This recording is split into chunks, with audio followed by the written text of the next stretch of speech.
Hey friends, this is Jeff Morgan. Now when I say calcium, what's the first image that comes to mind? Is it this? Or this? Now I believe that the dairy industry has done a fantastic job in getting us to believe that the best source of calcium is cow's milk. Unfortunately, this has led to a hyperconsumption of dairy products which contain components that are harmful to our health, such as saturated animal fat, cholesterol, antibiotics, and even pus, which can be defined as a thick yellowish or greenish opaque liquid produced in infected tissue consisting of dead white blood cells and bacteria with tissue debris and serum. Ugh. All of which have a negative impact on our health. And I would say that's a pretty high price to pay for some calcium. Now first I want to cover where calcium comes from. And no, it doesn't come from cows. Cows consume it. It's a mineral that comes from the earth that makes its way up into the plants that the cows consume. Now what I want to do with this video is show you how easy it is to get fantastic amounts of calcium simply by going to the plant food and avoiding the middle cow, which means avoiding those unwanteds that I mentioned earlier.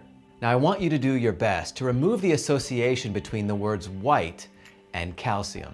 Now because calcium is white and milk is white, people feel that if a food isn't white, then it probably doesn't have calcium in it. But that's wrong.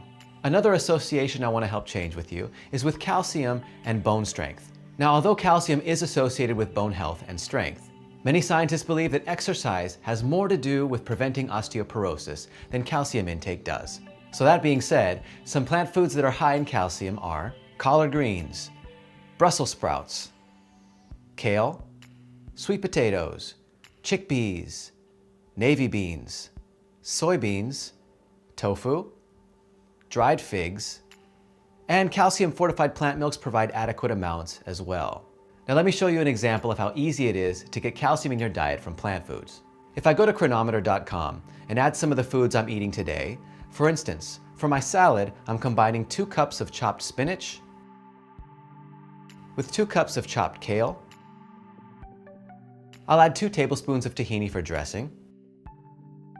Now in addition to the salad, I'll have a cup of chickpeas with a piece of whole wheat toast. Now from this light meal, I've already consumed 37% of my daily calcium needs, along with a tremendous amount of other essential nutrients, including fiber.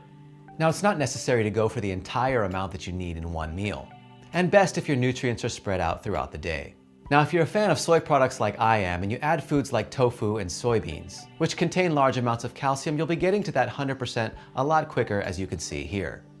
But you can see how easy it is to get great amounts of calcium without dairy products.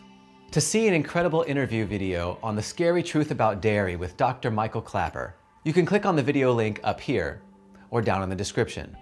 Just remember, if you're at all concerned about bone health, just make sure you're involved in regular physical activities that involve resistance. We need our muscles to be pulling on our bones to stimulate bone growth and increase bone density. Without exercise, ingesting calcium can no more increase bone density than eating protein can increase muscle size. It takes weight-bearing exercise to do both of these.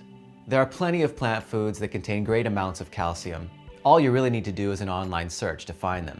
So for your health and the benefit of the cows that people take milk from, get your calcium from plant sources and leave the cow's milk to who it belongs. They're babies.